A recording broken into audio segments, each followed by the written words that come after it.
नमस्ते दोस्तों, आप सभी लोग कैसे हैं। आशा करती हूँ स्वस्थ और मस्त होंगे।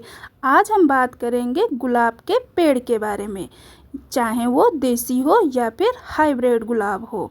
जब हम लोग गुलाब के पौधे नर्सरी से ख़रीद कर लेके आते हैं तब उन पर बहुत ही बड़े बड़े गुलाब के फूल लगे होते हैं और कई सारी कलियां भी बनी होती हैं, लेकिन घर पर लाते ही उनकी कलियां या तो गिर जाती हैं या तो पूरी तरीके से खिलती नहीं हैं और दोबारा फ्लावरिंग बहुत अच्छी नहीं मिलती है। एक दो ही फूल आते हैं। इस चीज़ से हम सभी लोग बहुत ही परेशान रहते हैं। आज हम दोस्तों आपको ऐसी 11 चीज़ें बताएंगे कि जिसको आप अपने गुलाब के पौधे में डालेंगे तो आपको फ्लावरिंग भी बहुत अच्छी मिलेगी और ढेरों कलियां भी उसमें बनेंगी।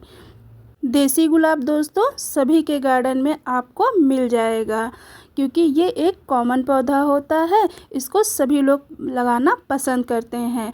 देसी गुलाब के फूल में हल्की सी खुशबू भी आया करती है। जो हाइब्रिड के गुलाब होते हैं वो देखने में बहुत ही सुंदर भी होते हैं और उनमें खुशबू नहीं होती है। आपको दोस्तों फूलों का राजा भी कहा जाता है, क्योंकि इसके राजाओं जैसे भी नखरे होते हैं, इसलिए इसको थोड़ा अलग ट्रीटमेंट देने की ज़रूरत भी पड़ती है। चलिए दोस्तों मैं आपको बताती हूँ ऐसी कौन सी 11 चीज़ें हैं जिनको आप डालिए अपने गुलाब के पेड़ में, चाहे वो हाइब्रिड हो या देसी हो। आपके गुलाब के पौधे में बहुत ही अच्छे से कलियां बनेंगी और आपको बहुत ही अच्छे से फ्लावरिंग देखने को मिलेगा। एक बात और आप ध्यान रखिए दोस्तों कि इस समय हम धीमे धीमे बारिश को पार कर कर सर्दियों की तरफ बढ़ रहे हैं। अगर आप अभी से इस पर कुछ बातों का ध्यान रखेंगे तो आपको आगे चलकर बहुत ही अच्छे से फ्लावरिंग देखने को मिलेगी। ये चल रहा है दोस्तों अगस्त के महीने का ये लास्ट सप्ताह है। अभी आप अपने गुलाब के पेड़ की कटाई छटाई बिल्कुल भी नहीं करिएगा, नहीं तो डाई बैग की समस्या आ जाएगी। आप 1 महीने के बाद में इसकी कटाई छटाई भी करिएगा और इसकी रिपोर्टिंग करना चाहेंगे तो रिपोर्टिंग भी कर सकते हैं। तब आपके गुलाब के पेड़ में डाई बैग की समस्या बहुत ही कम आएगी, नहीं तो नहीं आएगी और नई नई ग्रोथ भी आएगी। और जो मैं फर्टिलाइज़र आपको बताऊंगी उनको आप अप्लाई करिएगा, फिर उसके बाद में रिजल्ट देखिएगा। दोस्तों मैं अपने चैनल पर साधारण तरीके से ही गार्डनिंग करती हूँ। मैं आपको वही बताती हूँ जो मैं अपने पेड़ पर अप्लाई करती हूँ, जिससे मुझे बहुत ही अच्छे से फ्लावरिंग देखने को मिलती है। वही मैं आपसे शेयर करती हूँ। चलिए दोस्तों शुरू करते हैं। दोस्तों आपको पहली बात का ध्यान देना होगा कि आपने अपने गुलाब के पौधे को कहाँ पर रख रखा है। अगर किसी ऐसी जगह पर रखा है जहाँ पर उसको पर्याप्त धूप नहीं मिल पाती है, या फिर आपने अभी भी इसको सेमी शेड में ही रखा है, ऐसी जगह पर रखिए जहाँ पर उसको पर्याप्त धूप मिले 6 से 7 घंटे की, जिससे कि वो बहुत ही अच्छे से फोटोसिंथेसिस कर सके और अपना भोजन बना सके और कलियां फ्लावरिंग करने के लिए अपने अंदर एनर्जी को इकट्ठा कर सके। इसलिए आप ऐसी जगह पर ही रखिए जहां उसको पर्याप्त धूप मिले। दूसरी बात का दोस्तों आप इसमें डाल सकते हैं फिटकरी का पानी। फिटकरी का पानी भी इसमें दे सकते हैं। अगर आपका 12 इंच का गमला है या फिर उससे छोटे गमले में लगा हुआ है, जिस हिसाब से आपका पौधा है उस हिसाब से आप इसमें फिटकरी का पानी दे सकते हैं।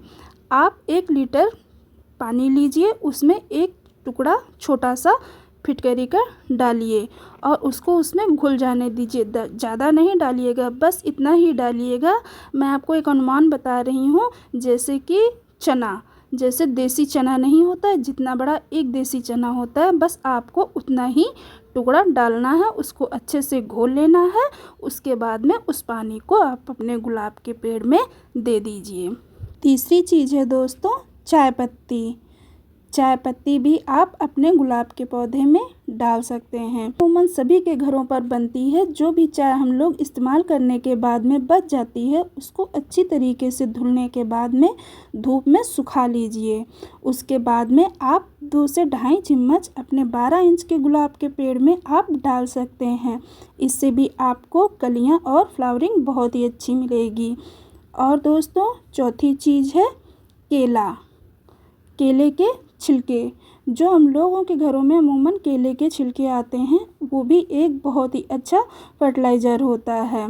हम लोग अपनी सब्जियों में, फलों के पौधों में, हर एक चीज़ में इसको देते हैं। आप चाहें तो सुखाकर इसको मिक्सी में ग्राइंड कर तब दीजिए पाउडर के रूप में, या फिर केले का लिक्विड फर्टिलाइज़र दीजिए।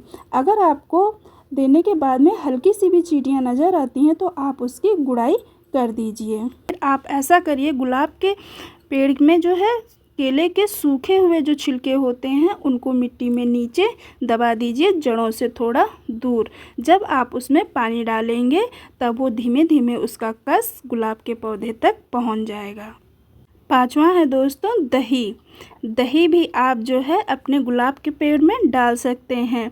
आपके घर में जो भी दही आता है, लास्ट में जो बच जाता है या फिर खट्टा दही हो जाता है, उसको पानी में डाइल्यूट कर आप अपने गुलाब के पेड़ में डाल सकते हैं। इससे भी पौधे की ग्रोथ बहुत ही अच्छी होगी, कलियां भी बहुत अच्छी मात्रा में इसमें बनती हैं। एक तरीके से ये पेस्टिसाइड भी होता है।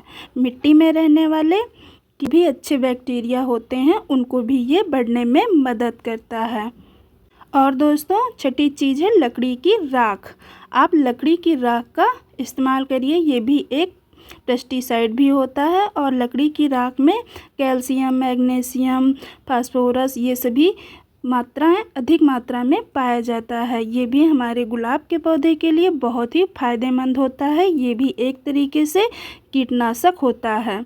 आप इस पर इसका छिड़काव भी कर सकते हैं अगर आपके गुलाब के पेड़ पर किसी भी प्रकार का कोई भी इफेक्ट लगा हुआ हो, कीड़ा मकोड़ा। तो दोस्तों है बेकिंग सोडा। ये भी एक कीटनाशक होता है और जो है ये फ्लावरिंग और फ्रूटिंग और मतलब अच्छी कलियां बनाने में भी बहुत इसका योगदान होता है। बस इसको आप 1 लीटर पानी में 2 से 2.5 चुटकी डालकर अच्छे से इसको घोल लीजिए। उसके बाद में आप 12 इंच के गमले में अप्लाई करिए। जितनी पानी की उसमें ज़रूरत हो वही पानी उसमें दीजिए। 8वां दोस्तों है सरसों की खली। सरसों की खली बहुत ही अच्छा फर्टिलाइज़र होता है। ये दोस्तों गर्म खाद होती है, इसलिए इसको आप लिक्विड फर्टिलाइज़र बनाकर इसको दे सकते हैं। ये सर्दियों में गुलाब के फूल में कलियां, फूल और फूल के रंग को भी निखारने में मददगार साबित होता है। इसको आप अधिक मात्रा में इस्तेमाल नहीं करिएगा, पानी में डाइल्यूट कर ही इसको दीजिएगा। ये भी एक बेस्ट खाद है। और दोस्तों है नीम की खली। आप इसको भी अपने गुलाब के पेड़ पर डाल सकते हैं, जिससे भी बहुत ही अच्छे से कलियां और फ्लावरिंग होंगी। ये भी एक कीटनाशक ही होता है। और दोस्तों है गोबर की खाद। 10वें नंबर पर गोबर की खाद। ये भी एक बहुत ही बेस्ट होती है। या फिर आप इसमें डालिए घर पर बनी हुई किचन कंपोस्ट। 11वां नंबर है दोस्तों किचन कंपोस्ट। आप इसको अपने पेड़ में अप्लाई कर सकते हैं, लेकिन पूरी तरीके से बनी हुई अधकचरी खाद मत डालिएगा, नहीं तो फंगस की समस्या हो सकती है आपको। सभी खादों को अप्लाई करने के बाद में आप इसका रिजल्ट देखिएगा। लेकिन हाँ दोस्तों, अगर आपने आज जैसे एक खाद डाली है 1 तारीख को, उसके बाद में आप दूसरी खाद का प्रयोग तभी करिएगा जब 10 से 12 दिनों के बाद में ही। ये नहीं करिएगा कि सभी खादें एक साथ ही डाल दी, इससे आपका पौधा खराब हो जाएगा। एक खाद देने के बाद में दूसरा इस्तेमाल करने के बीच में कम से कम 12 दिनों का गैप होना ज़रूरी है। अगर आपको कोई भी डाउट है तो आप